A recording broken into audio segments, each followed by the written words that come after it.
Coucou, c'est Fée et bienvenue dans ta safe place. J'espère que tu es bien installé. Bienvenue dans l'épisode 3 de ton podcast préféré.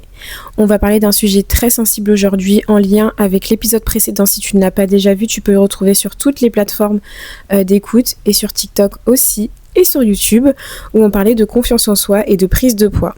Aujourd'hui, on va parler de TCA et d'hyperphagie. Je vais t'expliquer mon histoire, mon chemin et peut-être te donner quelques clés pour y arriver. Et surtout, te dire que tu n'es pas seule. Je me suis prise des notes parce que c'est un sujet qui est quand même très important et qui touche beaucoup plus de gens qu'on ne le croit. Je pense qu'il est important de rappeler que je ne suis pas médecin, que je ne suis pas professionnelle de santé. Donc tout ce que je vais dire ici, ça sera juste mon expérience personnelle, mon vécu et les conseils que je peux te donner qui ont fonctionné ou non sur moi ou que je projette de faire. Voilà, mais ne t'attends pas de ma part un avis médical parce que je suis pas médecin. Donc je pense qu'il est important déjà de rappeler ce que c'est les TCA. Donc TCA signifie trouble du comportement alimentaire. C'est, pour faire simple, quand on a une relation très compliquée avec la nourriture. Ça peut être quelqu'un qui se prive de manger, quelqu'un qui mange trop, quelqu'un qui va régurgiter après avoir mangé. Ça englobe une sphère de plein de comportements, on va dire, toxiques qu'on va avoir avec la nourriture, qui seront des relations pas saines en fait avec la nourriture. C'est pas juste simplement manger trop ou pas assez, c'est vraiment beaucoup plus profond que ça. Ça va être des comportements qui vont être liés à l'émotion, au mal-être, à un besoin de contrôle ou à l'inverse, la sensation de perdre du contrôle.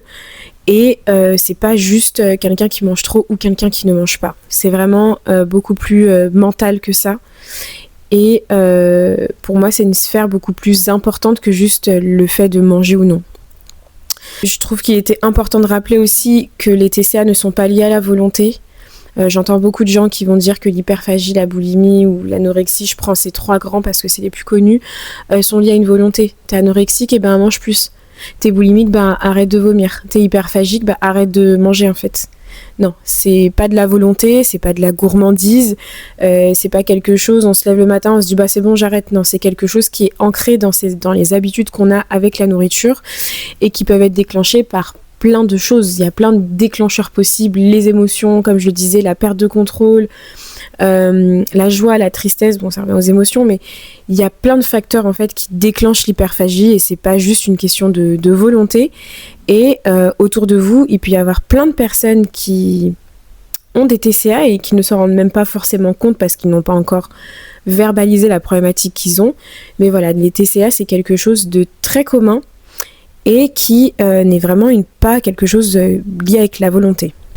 Moi aujourd'hui je vais me concentrer sur l'hyperphagie puisque ça me concerne. Je vais pas parler des autres pathologies des TCA parce que je ne les connais pas et je ne suis pas assez renseignée là-dessus pour le faire. Je vais vraiment me concentrer sur l'hyperphagie.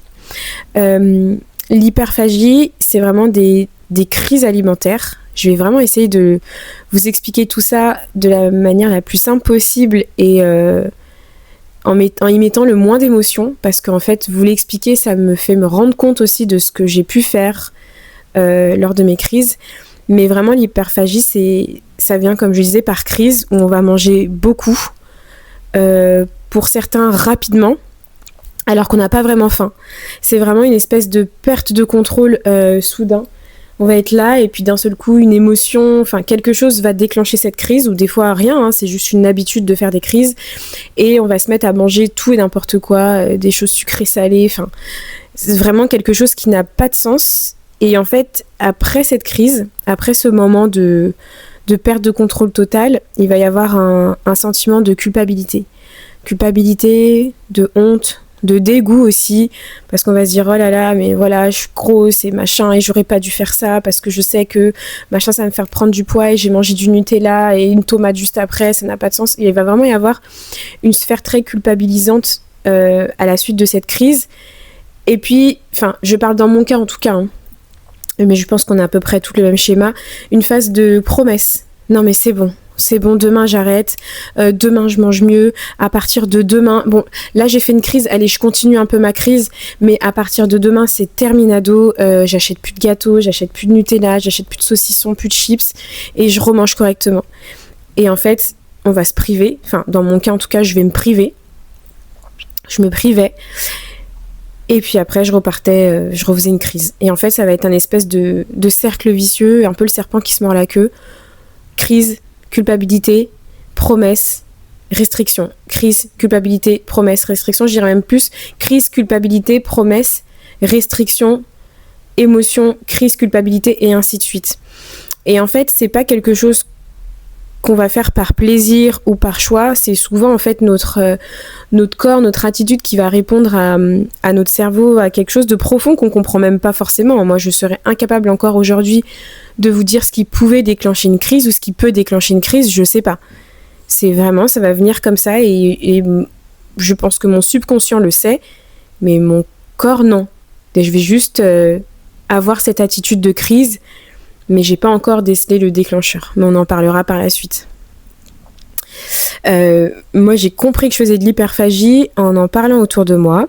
J'ai une amie qui en fait et qui un jour m'expliquait dans un moment de confession comment elle en arrivait à prendre du poids, etc. Et en fait en l'écoutant je me suis dit mais ce qu'elle raconte c'est exactement ce que je fais, parce que moi j'avais pas verbalisé ça. Pour moi j'étais juste voilà, j'étais gourmande, je mangeais, ou comme je vous disais par rapport à mon ancienne relation, je mangeais en cachette pour ne pas que la personne me juge sur le fait que j'étais grosse, ou je mangeais avant d'être avec cette personne-là pour être sûre de ne pas manger devant elle. Donc pour moi, j'avais juste une mauvaise habitude, pris une mauvaise habitude par rapport à une relation toxique, et j'avais gardé cette mauvaise habitude. Alors que, bah non, il y a quelque chose de plus profond que ça, puisque même dans une relation non toxique et extrêmement saine, je continuais de fonctionner comme ça. Donc les crises où j'ai pu manger des gâteaux en cachette parce que je suis toute seule à la maison, que je suis en télétravail et que c'est facile, j'en ai fait. Manger en trop grosse quantité, je l'ai fait et je le fais toujours. Donc il y avait vraiment une similarité en fait entre son histoire et la mienne. Et à partir de là, j'ai commencé un peu plus à réfléchir. À chaque fois que j'avais ces crises, je me disais mais attends, c'est exactement ce qu'elle me décrivait. Et donc j'ai commencé à comprendre en fait le pourquoi du comment, pourquoi j'avais pas confiance en moi sur mon physique, pourquoi je prenais du poids et pourquoi je me sentais aussi mal dans ce poids-là. Parce qu'au final, je prenais pas du poids parce que, j'ai mal mangé pendant un temps, est-ce que j'ai pris des mauvaises habitudes comme beaucoup de gens, ou parce que mon corps a changé avec les hormones, ou parce que je suis tombée enceinte, vu que c'est pas le cas. Voilà, je me suis dit, en fait, j'ai compris. J'ai compris que ma prise de poids était liée à de l'hyperphagie et que je recréais le même schéma à chaque fois, mais qu'il fallait que j'identifie pourquoi je me mettais en crise, enfin pourquoi je reproduisais ce schéma. Qu'est-ce qui se passait dans ma vie quand je reproduisais ce schéma ? Parce que je peux pas rester dans cet inconfort, je peux pas rester dans ce manque de confiance en moi. Enfin, pour rentrer un peu plus dans le détail, parce que j'ai pas beaucoup détaillé, je trouve, l'épisode précédent, mais j'en suis venue à faire des crises de larmes. Enfin, pas plus tard que... Aujourd'hui, on est jeudi quand j'enregistre ce podcast, pas plus tard que samedi. J'ai passé 1 heure à pleurer parce que tous les vêtements que je mettais, je trouvais que ça m'allait pas et je me sentais grosse et moche et dégueulasse. J'emploie des mots qui sont très durs et si demain j'entends une de mes meilleures amies dire un mot comme ça, je vous jure, ça me ferait pleurer de tristesse, alors que j'ai vraiment ce langage avec moi-même. Je me trouvais dégueulasse, moche et grosse. Alors que la manière dont j'étais habillée de la même manière quelques jours avant et je me sentais plutôt bien. Donc vous voyez, arriver à ce stade-là d'inconfort dans son propre corps, au point d'en pleurer, à me dire si c'était pas l'anniversaire de cette amie que j'aime tant, j'y serais pas allée. Si c'était l'anniversaire de quelqu'un dont j'ai rien à faire, j'y serais pas allée. Si c'était l'anniversaire d'une copine, même j'y serais pas allée. Là, c'est juste parce que c'était une amie que je considère énormément, donc j'y suis quand même allée. Mais j'y suis allée en pleurant. Je suis arrivée chez elle toujours en pleurant. Donc, il fallait que je trouve en fait pourquoi je reproduisais ce schéma de prise de poids, de manque de confiance. Et en fait, la réponse c'était l'hyperphagie. Donc c'était vraiment des moments où je mangeais sans faim, des crises alimentaires. En fait, c'est comme si d'un seul coup je me sentais vide et que j'avais besoin en fait de combler ce vide. J'avais besoin en fait de sentir un soulagement, de sentir un apaisement. Et cet apaisement, je le sentais en mangeant. Voilà. J'ai rien d'autre à dire que c'était réconfortant. C'est réconfortant de manger, c'était réconfortant. On va pas se mentir, comme je disais, les moments de joie dans nos vies, souvent c'est des moments où on mange les repas de famille, bien, hein, je parle de famille totalement saine, ça va être des bons moments. Je sais pas moi, les Les repas en amoureux, c'est des bons moments. Les apéros entre copines, c'est des bons moments. Vous voyez ce que je veux dire? On va jamais manger dans un moment triste, dans un moment de colère. Enfin, les moments partagés de nourriture sont toujours des moments qui sont joyeux. Et en fait, je retrouvais un peu ce côté apaisement, ce côté joie, ce côté réconfort, ce côté rempli en fait dans l'alimentation. Et c'est ce que m'apportaient ces crises-là. Ce qui est très paradoxal puisque la crise va apporter ce sentiment de plein, de rempli, pour qu'une fois terminée, elle t'apporte ce sentiment de vide extrême. Vraiment, tu te sens, désolé l'expression, mais tu te sens comme une grosse merde en fait. T'as vraiment l'impression d'être la pire version de toi-même et tu t'en veux à toi-même. Donc t'as vraiment comme si c'était pas toi qui avais fait ça et que tu te faisais du mal à toi-même et que tu t'en veux de le faire. Donc vivre avec ça, c'est quand même assez compliqué pour en parler autour de moi aux gens qui font de l'hyperphagie. C'est pas simple parce que souvent tu te sens un peu seul face à ça. Les gens autour de toi vont pas forcément comprendre, ils vont émettre un jugement et ça sera jamais malveillant, hein. C'est pas un jugement dans le sens ils sont méchants, mais dans le sens où ils comprennent pas parce que eux ils mangent normalement, ils ont une relation saine avec la nourriture, pour eux ils mangent quand ils ont faim, ils s'arrêtent de manger quand ils ont plus faim et ils vont grignoter des bonbons entre les repas parce qu'ils ont envie. Pas par nécessité, mais juste par envie. Alors qu'avec l'hyperphagie, tu vas vraiment manger par nécessité. C'est comme si c'était plus fort que toi. C'est un peu comme une... Enfin, je pense que j'ai jamais eu d'addiction, mais je pense que c'est un peu comme une addiction à la nourriture où ça va être difficile de se défaire et lutter contre une crise, ça devient quasiment impossible. Donc vivre avec de l'hyperphagie, c'est vivre avec une culpabilité constante, avec un manque constant de quelque chose, une peur de quelque chose et c'est être vraiment dans un schéma très répétitif. C'est un peu comme un trou sans fond en fait. T'as l'impression que tu vas jamais t'en sortir et que ça va toujours être comme ça. Alors tu vas avoir des moments où ça va bien se passer, où tu vas faire moins de crises que d'habitude. Moi je sais que ça va paraître bizarre, mais l'été je vais faire moins de crises que d'habitude. Peut-être parce qu'il fait soleil, je suis dans un meilleur mood, les vacances, je fais pas de crise. Toutes les situations, tous les moments de vie un peu loin de ce qui peut être anxiogène, je vais pas faire de crise. Mais alors l'hiver, quand il commence à faire pas beau, quand on commence à être fatigué de l'année, quand il y a des événements, moi pour ma part Noël qui va approcher, etc., parce que j'ai vécu des décès dans ces périodes-là, ça va être des moments où les crises elles vont reprendre de plus belle, elles vont être encore plus importantes. Et vraiment c'est un espèce de cercle où tu as l'impression que tu sais pas vraiment pourquoi ça arrive, ou tu sais à peu près pourquoi ça arrive, mais tu sais pas comment le contrer. Donc moi, ce que j'ai fait, quand j'ai compris que je faisais de l'hyperphagie, je me suis beaucoup renseignée sur comment ça se passait, savoir si c'était vraiment de l'hyperphagie que je faisais ou voilà, si c'était pas ça. Bien évidemment, si je vous en parle aujourd'hui, c'est que j'ai compris que c'était ça. Et je me suis dit, en fait, je veux pas juste perdre du poids. Je vais pas encore rentrer dans des restrictions, du sport à fond, etc. Et je me suis dit, en fait, avant de vouloir perdre du poids, et donc de reprendre confiance en moi, puisque dans mon cerveau, les deux vont ensemble, alors que pas du tout. Mais je vous parle de ma réflexion de manière chronologique. Je me suis dit qu'il fallait que je règle les TCA. En voulant régler ce TCA, cette hyperphagie, je me suis rendu compte que mon poids et ma confiance en moi n'avaient aucun rapport. Qu'il fallait que je règle ma confiance en moi et qu'en réglant ma confiance en moi, je n'aurais plus de problème avec mon poids. Parce qu'en fait, comme je vous le disais, on doit avoir confiance en nous, on devrait avoir confiance en nous, peu importe le poids qu'on fait. Notre corps va changer toute notre vie, et encore plus quand on est des femmes. On va prendre du poids, on va tomber enceinte, on va perdre du poids, on va vieillir, être ménopausée, etc. Notre corps va changer tout au long de notre vie. Donc, est-ce que je dois avoir confiance en moi en fonction de mon enveloppe corporelle, ou est-ce que je dois avoir confiance en moi, peu importe mon enveloppe corporelle? Et j'ai compris que je devais avoir confiance en moi, peu importe mon enveloppe physique. J'y arrive toujours pas, hein. Mais du coup, j'ai recentré mon travail sur ça. Mais je me suis dit qu'il fallait quand même que je règle ces TCA parce que ça s'appelle un trouble du comportement alimentaire. Donc ça reste un trouble, ça reste quelque chose à régler, ça reste pour moi une vraie maladie. Comme l'obésité peut être une maladie. Enfin, pour moi, c'est tout ce qui est lié au poids. C'est pas juste un manque de volonté. Enfin, moi, je vois beaucoup de gens hyper culpabilisants sur les réseaux. Moi, on m'a déjà fait la remarque. Ouais, mais si tu veux faire du poids, t'as juste à aller à la salle de sport. Non, en fait. La prise et la perte de poids, ce n'est pas lié juste au fait de faire du sport et bien manger. Il y a quelque chose de plus profond.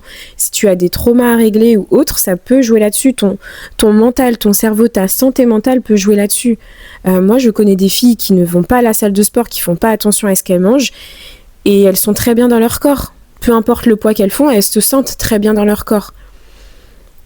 Elles ne vont jamais faire trop de poids ou pas assez. Elles sont toujours bien dans leur corps, en fait, d'après elles. Il n'y a pas de problématique. Et pour moi, c'est vraiment pas une question de volonté, en fait.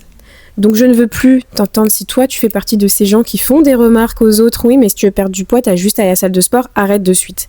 Parce que tu ne sais pas ce que les gens traversent. Tu ne sais pas s'ils ont des TCA ou pas. Quand tu as de l'hyperphagie et que tu perds ne serait-ce qu'1 kilo, c'est déjà une victoire. Tu es heureuse de perdre 1 kilo. Et quand tu prends 1 kilo, c'est la fin du monde. Donc, je voulais faire quand même un rappel là-dessus parce que c'est très compliqué à vivre. Moi, au quotidien, j'ai essayé de mettre des choses en place quand j'ai compris le fonctionnement. Comme je vous ai dit que j'ai compris qu'il fallait que j'ai confiance en moi et que je règle ensuite les autres problématiques. Pour moi, l'hyperphagie, c'est une problématique à régler. Donc j'ai commencé à me renseigner. J'ai été voir, comme je vous l'ai dit, une kinésiologue qui m'a beaucoup aidée à mettre le point sur ce qui manquait dans ma vie. En fait, je comblais un manque, dont je ne rentrerai pas dans les détails parce que c'est beaucoup trop personnel. Je comblais un manque avec la nourriture. N'ayant pas été assez pleine de quelque chose, eh ben, je comblais ce vide par la nourriture. Et en sortant de cette séance de kinésiologie, j'étais épuisée, mais quand je vous dis épuisée, c'était vraiment, j'avais l'impression d'avoir plus de force, d'avoir tout donné en 1 heure, je crois que c'était 1 heure et demie de séance, je sais plus, j'avais l'impression d'avoir vraiment donné mon âme à cette personne, tellement j'étais vidée. Et depuis, je n'ai plus refait de crise. Donc attention, c'est à prendre avec des pincettes. Quand je dis que je n'ai plus refait de crise, c'est que physiquement, je ne me suis plus ruée sur de la nourriture à me goinfrer. Est-ce que vous avez l'image en tête des animés où on voit le personnage avec une énorme bouche et faire des gestes de main et avoir de la nourriture qui rentre dans sa bouche? Vous voyez, quand ils font des scènes d'animés où les gens mangent beaucoup, ils font cette scène. Et l'hyperphagie, c'est exactement ça. C'est comme ça que ça se traduisait chez moi. C'est bouche ouverte et je mettais tout ce qui me passait sous la main. Depuis ma séance de kinésiologie, je n'ai plus refait ce genre de crise. Et je pensais que j'avais guéri de l'hyperphagie. Mais je me suis dit, ok, j'ai guéri de l'hyperphagie, mais c'est quand même bizarre parce que je perds pas de poids. Je me sens toujours aussi mal dans ma peau, je fais toujours autant de crises de pleurs sur mon physique. J'ai même fait une crise de pleurs à la pôle. Je vais à la pôle danser avec des copines, on n'était pas beaucoup à ce cours-là, je finis en pleurs. Mais Dieu merci, je fais du sport avec des personnes hyper bienveillantes qui m'ont réconfortée et qui ont eu les bons mots à ce moment-là. Je me suis dit, bon, il y a quand même une problématique parce que pour moi, je faisais plus de crise, donc je faisais plus d'hyperphagie. Donc si je faisais plus d'hyperphagie, je devrais maigrir, je devrais donc me sentir mieux. Vous voyez, cette cause à effet, cet enchaînement de choses qui, dans ma tête, étaient déjà planifiées et qui ne s'est pas du tout passé, puisque je n'ai pas du tout perdu de poids. J'ai arrêté de faire des crises d'hyperphagie, mais je n'ai pas perdu de poids. Et donc je me suis dit, bon, je vais aller plus loin, je vais peut-être revoir la kinésiologue, je ne l'ai pas revue depuis, je vais peut-être la revoir cette année. Mais je me suis dit, ok, je vais aller voir une psychologue.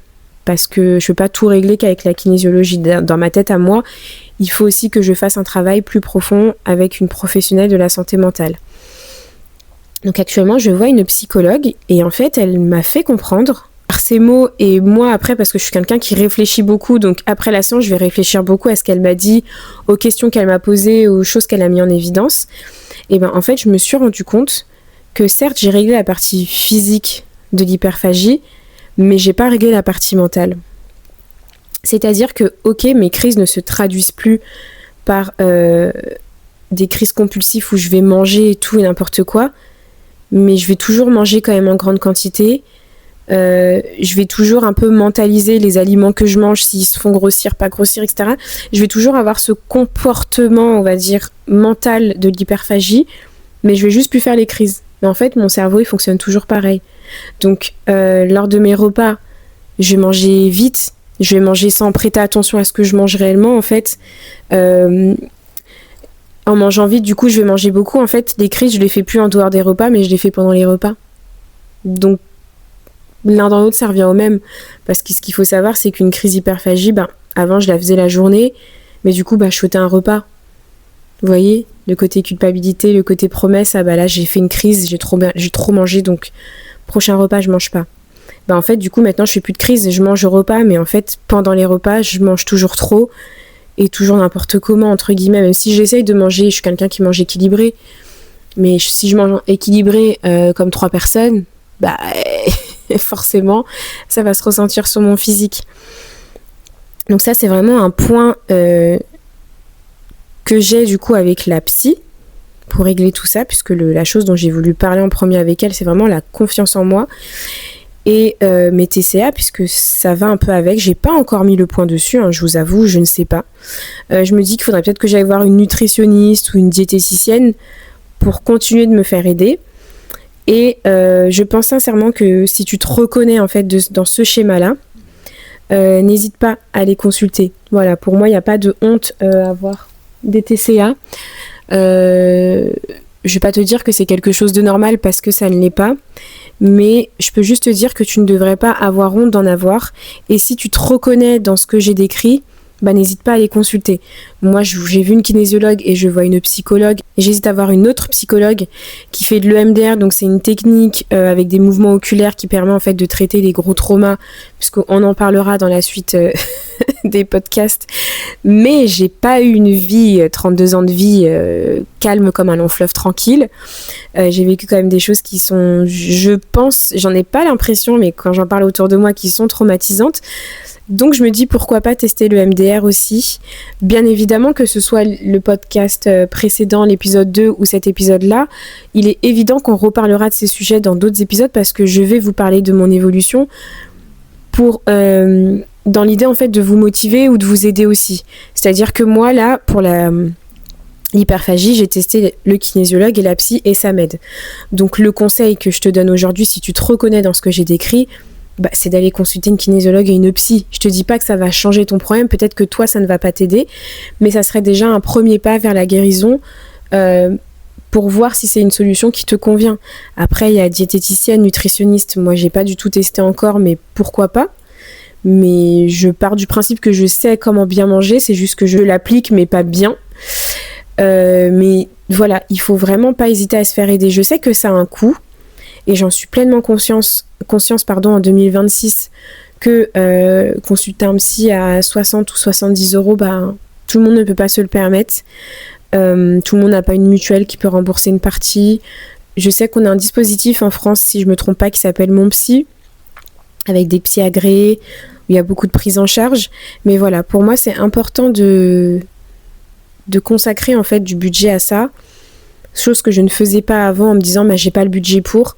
Aujourd'hui du coup j'essaye de me restreindre sur certaines choses pour prendre soin de ma santé mentale parce que ce qui va m'accompagner jusqu'à ce que je quitte ce monde, c'est mon cerveau et c'est mon enveloppe corporelle. Donc ce n'est que mon avis, mais si je dois te donner un conseil pour l'hyperphagie, si tu te reconnais là-dedans ou dans les TCA de manière générale, c'est de ne pas rester dans cette situation et de te faire aider parce que si tu te reconnais, tu sais à quel point c'est difficile, mais pour ceux qui ne se reconnaissent pas là-dedans, sachez que c'est un combat au quotidien. Et en termes de combats médicaux, je m'y connais très bien. J'ai de l'endométriose, c'est un combat au quotidien, c'est une maladie chronique. Je peux vous dire que l'hyperphagie, c'est du quotidien aussi. C'est un combat constant, une angoisse constante sur ce qui peut se passer, sur une crise qui peut se déclencher, sur la vie des autres. On va manger au restaurant, ok, tu vas faire une crise en plein milieu de ton repas au restaurant, en mode je veux manger ça, je veux 3 entrées, 2 desserts, un plat. Et les gens vont te juger autour. Et ça, c'est très difficile. Encore une fois, je prétends pas avoir tout réglé. Voilà, j'ai réglé une partie des TCA qui est le côté crise en dehors des repas, en mode culpabilisation, etc. Puisque je suis plus comme ça. Je mange encore beaucoup, je trouve, pendant mes repas. Mais j'ai plus ce côté culpabilité de je vais me restreindre d'aller à partir de demain, je mange que des haricots verts. Non. Voilà, je suis plus comme ça. J'essaye un peu plus de comprendre ce qui va avec mes émotions. J'essaye aussi de comprendre mon cycle parce qu'en tant que femme, j'ai un cycle hormonal qui fluctue sur à peu près 28 jours. Donc oui, il y a des moments dans mon cycle où je vais être plus susceptible de manger n'importe quoi et trop, et d'autres moments de mon cycle où je vais être très bien. Mais j'essaye vraiment d'analyser ce qui peut déclencher en fait ce sentiment de vide que je vais combler par de la nourriture pour un peu mieux me comprendre. Bien sûr, pour conclure cet épisode, je voulais aussi remercier toutes les personnes autour de moi, que ce soit mon chéri, que ce soit mes amis, peut-être un peu moins ma famille parce que j'avoue que c'est un sujet dont je ne parle pas à part à ma petite sœur. Mais voilà, je remercie toutes ces personnes en fait qui prennent le temps de m'écouter, de me soutenir au quotidien, d'essayer de comprendre ce que je vis pour celles qui ne le vivent pas et surtout de ne pas être dans le jugement. Moi j'ai de la chance d'être entourée de personnes très bienveillantes avec qui je peux parler de tous les sujets. Moi je suis vraiment quelqu'un qui se soulage par la parole. Donc pouvoir me confier aux gens, leur dire voilà là je me sens mal, je me sens pas jolie, etc. Ben mine de rien ça aide parce qu'ils vont toujours avoir une réponse qui va être sincère, honnête et claire. Donc merci à toutes ces personnes-là, merci à vous d'écouter ce podcast et les commentaires que vous me faites à la suite parce que mine de rien ça m'aide aussi parce qu'en vous aidant je m'aide aussi. Donc là pour l'hyperphagie qui est un sujet sensible, j'espère vous avoir bien expliqué ce que c'était et si tu t'es reconnu là-dedans, j'espère t'avoir montré que tu n'étais pas seule, que c'était normal entre guillemets de faire de l'hyperphagie mais qu'il y a des solutions. Certes, j'ai pas encore fini ce parcours de guérison, mais je sais que je vais y arriver et bien évidemment on reparlera de sujets de confiance en soi, de prise de poids, de perte de poids, d'hyperphagie parce que je compte bien évoluer en 2026, je compte bien arriver à guérir de tout ça et bien sûr que si j'arrive à guérir, je te donnerai tous les tips qui m'ont aidé pour que toi aussi tu puisses guérir. Et surtout avant de partir, n'oublie pas que ici, tu n'as pas besoin d'aller bien, tu as juste besoin d'être toi. Bisous.